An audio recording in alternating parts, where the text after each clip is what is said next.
एक नंबर सवाल है आपका, ब्रिटिश काल में दिल्ली के पहले भारत की राजधानी कहाँ थी? ब्रिटिश काल में दिल्ली के पहले भारत की राजधानी कहाँ थी? तो ब्रिटिश काल में दिल्ली से पहले भारत की राजधानी थी कोलकाता। ऑप्शन नंबर ए इसका करेक्ट आंसर है। चलिए अगला सवाल देखते हैं। 2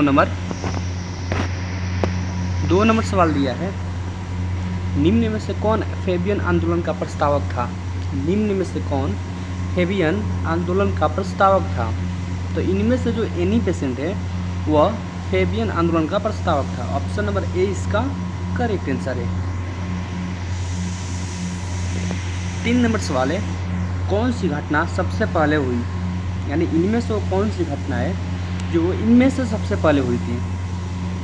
इनमें से जो चंपारण सत्याग्रह है वह आंदोलन जो घटना था वो सबसे पहले हुई थी। ऑप्शन नंबर डी इसका करेक्ट आंसर है।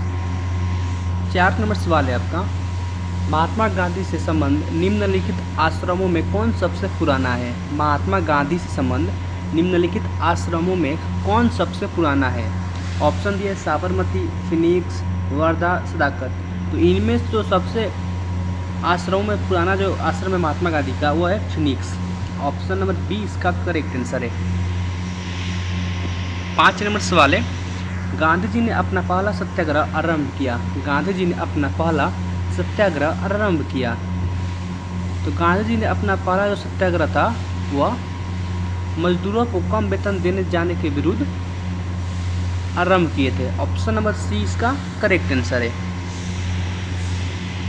6 नंबर सवाल है, गांधी जी ने भारत में पहली बार सत्याग्रह आंदोलन बिहार में कहाँ पर आरंभ किया?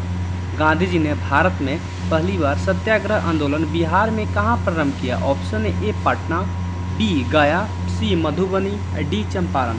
तो गांधी जी ने जो भारत में पहली बार सत्याग्रह आंदोलन किए थे बिहार में वह चंपारण से प्रारंभ किए थे। ऑप्शन नंबर डी इसका सही जवाब है। 7 नंबर सवाल है, महात्मा गांधी के राजनीतिक गुरु कौन थे? महात्मा गांधी के राजनीतिक गुरु कौन थे? एग्जाम की दृष्टि से इम्पोर्टेंट सवाल है, बार बार पूछते हैं, आपको इसे याद कर लेना है। तो महात्मा गांधी के राजनीतिक गुरु थे गोपाल कृष्ण गोखले।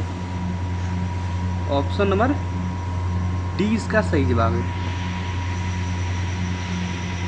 8 नंबर सवाल है, फिनिक्स फॉर्म कहाँ है?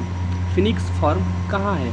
ऑप्शन दिया है सूरतगढ़, एसेक्स इंग्लैंड, डरबन दक्षिण अफ्रीका, कंपाला। तो फिनिक्स फॉर्म जो आश्रम है गांधी का वह डरबन दक्षिण अफ्रीका में है। ऑप्शन नंबर सी इसका करेक्ट आंसर है। 9 नंबर सवाल है, मौर्य साम्राज्य के संस्थापक कौन थे? एग्जाम की दृष्टि से इम्पोर्टेंट सवाल है, हर बार एग्जाम पूछता है, आपको इसे याद कर लेना है। मौर्य साम्राज्य के संस्थापक कौन थे? ऑप्शन है चंद्रगुप्त मौर्य, अशोक, कनिष्क, समुद्रगुप्त। तो मौर्य साम्राज्य के संस्थापक थे Chandragupta Maurya. Option number A इसका सही जवाब है। 10 नंबर सवाल है, गुप्त साम्राज्य को किस काल के रूप में जाना जाता है? यानी जो गुप्त साम्राज्य है उसे किस काल के रूप में जाना जाता है? ऑप्शन दिया है स्वर्ण युग, रजत युग, कांस्य युग, लौह युग। तो सबसे पहले जानते हैं गुप्त साम्राज्य के संस्थापक कौन थे। तो गुप्त साम्राज्य के संस्थापक थे श्रीगुप्त। और गुप्त काल को हम स्वर्ण युग यानी गोल्डन एज के नाम से जानते हैं। ऑप्शन नंबर ए इसका करेक्ट आंसर है। 11 नंबर सवाल है, भारत का संविधान किस वर्ष लागू हुआ? भारत का संविधान किस वर्ष लागू हुआ? ऑप्शन है 1947, 1950, 1960, 1970।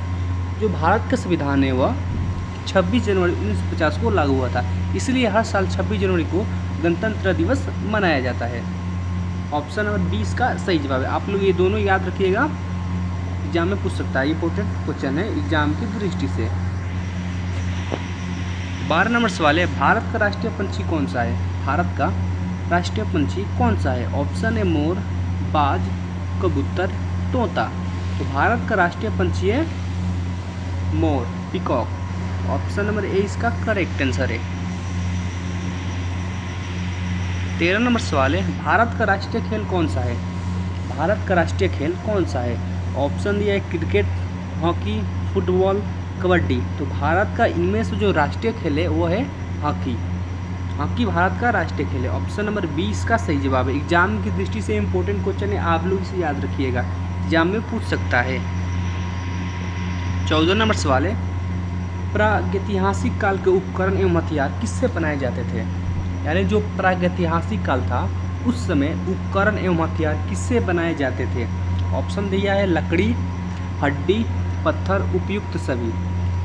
तो जो प्रागैतिहासिक काल था उनमें जो उपकरण एवं हथियार इनमें से सभी से बनाए जाते थे, लकड़ी से भी, हड्डी से भी, पत्थर से भी, यानी सभी हो जाएगा। ऑप्शन नंबर डी इसका करेक्ट आंसर हो जाएगा। 15 नंबर सवाल है आपका, मानव ने आग का प्रयोग सर्वप्रथम किस युग में किया?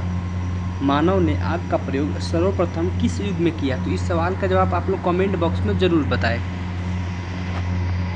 16 नंबर सवाल है, मानव ने सर्वप्रथम किस फसल का उपयोग किया? मानव ने सर्वप्रथम किस फसल का उपयोग किया? ऑप्शन दिया है गेहूं, चावल, जौ, धान। तो मानव ने जो सर्वप्रथम फसल का उपयोग किया था वो था जौ। ऑप्शन नंबर सी इसका करेक्ट आंसर है। 17 नंबर सवाल है, प्राचीनतम साक्ष्य कहाँ से मिला है?